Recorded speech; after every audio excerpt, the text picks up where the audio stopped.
There's a man by the name of Captain William Swenson who recently was awarded the Congressional Medal of Honor for his actions on September 8th, 2009.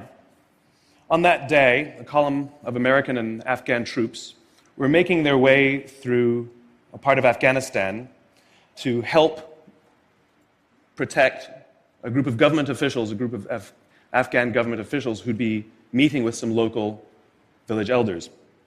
The column came under ambush and was surrounded on three sides. And amongst many other things, Captain Swenson was recognized for running into live fire to rescue the wounded and pull out the dead. One of the people he rescued was a sergeant, and he and a comrade were making their way to a medevac helicopter. And what was remarkable about this day is, by sheer coincidence, one of the medevac medics happened to have a GoPro camera on his helmet and captured the whole scene on camera. It shows Captain Swenson and his comrade bringing this wounded soldier who'd received a gunshot to the neck. They put him in the helicopter, and then you see Captain Swenson bend over and give him a kiss before he turns around to rescue more. I saw this, and I thought to myself, where do people like that come from? What is that? That is some deep, deep emotion when you would want to do that. There's a love there. And I want to know, why is it that I don't have people that I work with like that? You know, in the military, they give medals to people who are willing to sacrifice themselves so that others may gain.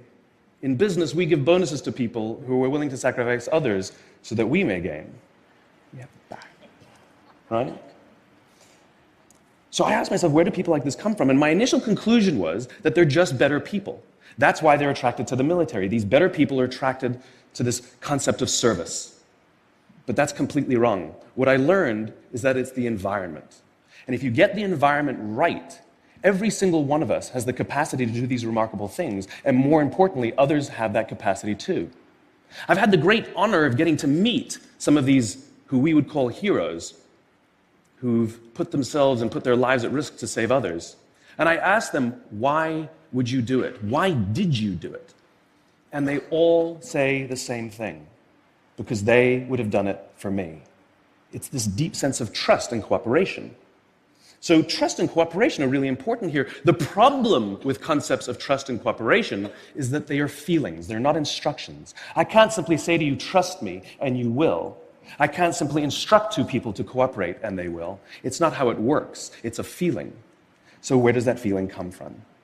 If you go back 50,000 years to the Paleolithic era, to the early days of Homo sapien, what we find is that the world was filled with danger. All of these forces working very, very hard to kill us. Nothing personal. Whether it was the weather, lack of resources, maybe a saber-toothed tiger, all of these things working to reduce our lifespan. And so we evolved into social animals, where we lived together and worked together in what I call a circle of safety, inside the tribe, where we felt like we belong. And when we felt safe amongst our own, the natural reaction was trust and cooperation. There are inherent benefits to this. It means I can fall asleep at night and trust that someone from within my tribe will watch for danger. If we don't trust each other, if I don't trust you, that means you won't watch for danger. Bad system of survival. The modern day is exactly the same thing. The world is filled with danger, things that are trying to frustrate our lives or reduce our success, reduce our opportunity for success. It could be the ups and downs of an economy, the uncertainty of the stock market. It could be a new technology that renders your business model obsolete overnight.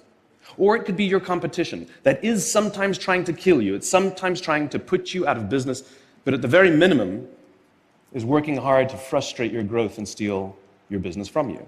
We have no control over these forces. These are a constant, and they're not going away. The only variable are the conditions inside the organization. And that's where leadership matters, because it's the leader that sets the tone. When a leader makes the choice to put the safety and lives of the people inside the organization first, to sacrifice their comforts and sacrifice the tangible results so that the people remain and feel safe and feel like they belong, remarkable things happen. I was flying on a trip, and I was witness to an incident where a passenger attempted to board before their number was called. And I watched the gate agent treat this man like he had broken the law, like a criminal. He was yelled at for attempting to board one group too soon. So I said something. I said, why do you have to treat us like cattle? Why can't you treat us like human beings? And this is exactly what she said to me. She said, "Sir, if I don't follow the rules, I could get in trouble or lose my job." All she was telling me is that she doesn't feel safe. All she was telling me is that she doesn't trust her leaders. The reason we like flying Southwest Airlines is not because they necessarily hire better people, it's because they don't fear their leaders. You see, if the conditions are wrong, we're forced to expend our own time and energy to protect ourselves from each other. And that inherently weakens the organization. When we feel safe inside the organization, we will naturally combine our talents and our strengths and work tirelessly to face the dangers outside and seize the opportunities. The closest analogy I can give to what a great leader is, it's like being a parent. If you think about what being a great parent is, what do you want? What makes a great parent? We want to give our child opportunities, education, discipline them when necessary, all so that they can grow up and achieve more than we could for ourselves. Great leaders want exactly the same thing. They want to provide their people opportunity, education, discipline when necessary, build their self-confidence, give them the opportunity to try and fail, all so that they could achieve more than we could ever imagine for ourselves. Charlie Kim, who's the CEO of a company called NextJump in New York City, a tech company, he makes the point that if you had hard times in your family, would you ever consider laying off one of your children? We would never do it. Then why do we consider laying off people inside our organization? Charlie implemented a policy of lifetime employment. If you get a job at NextJump, you cannot get fired for performance issues. In fact, if you have issues, they will coach you and they will give you support, just like we would with one of our children who happens to come home with a C from school. It's the complete opposite. This is the reason so many people have such a visceral hatred, sort of anger at some of these banking CEOs with their disproportionate salaries and bonus structures. It's not the numbers. It's that they have violated the very definition of leadership. They have violated this deep-seated social contract. We know that they allowed their people to be sacrificed so they could protect their own interests. Or worse, they sacrificed their people to protect their own interests. This is what so offends us, not the numbers.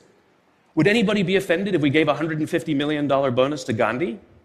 How about a $250 million bonus to Mother Teresa? Do we have an issue with that? None at all. None at all. Great leaders would never sacrifice the people to save the numbers. They would sooner sacrifice the numbers to save the people. Bob Chapman, who runs a large manufacturing company in the Midwest called Barry Waymiller, in 2008, he was hit very hard by the recession, and they lost 30% of their orders overnight. Now, in a large manufacturing company, this is a big deal, and they could no longer afford their labor pool. They needed to save $10 million. So, like so many companies today, the board got together and discussed layoffs. And Bob refused. You see, Bob doesn't believe in head counts. Bob believes in heart counts. And it's much more difficult to simply reduce the heart count. And so they came up with a furlough program. Every employee from secretary to CEO was required to take 4 weeks of unpaid vacation. They could take it any time they wanted, and they did not have to take it consecutively. But it was how Bob announced the program that mattered so much. He said, "It's better that we should all suffer a little than any of us should have to suffer a lot." And morale went up. They saved $20 million. And most importantly, as would be expected, when the people feel safe and protected by the leadership in the organization, the natural reaction is to trust and cooperate. And quite spontaneously, nobody expected, people started trading with each other. Those who could afford it more would trade with those who could afford it less. People would take 5 weeks so that somebody else only had to take 3.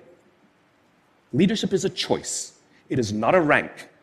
I know many people at the senior-most levels of organizations who are absolutely not leaders. They are authorities, and we do what they say because they have authority over us, but we would not follow them.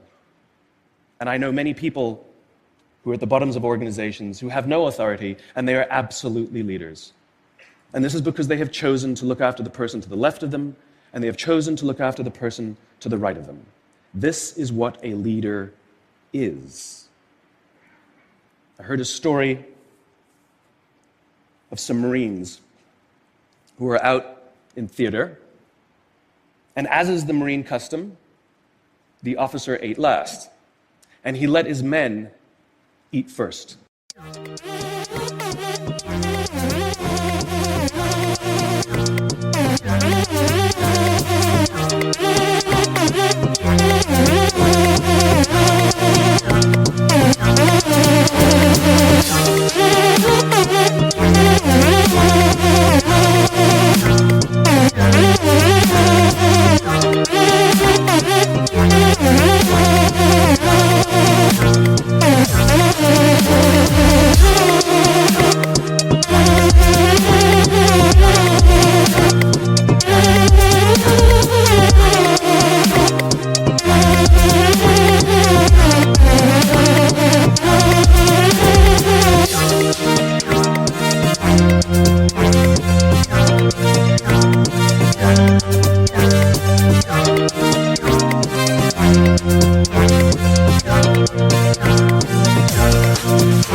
And when they were done, there was no food left for him.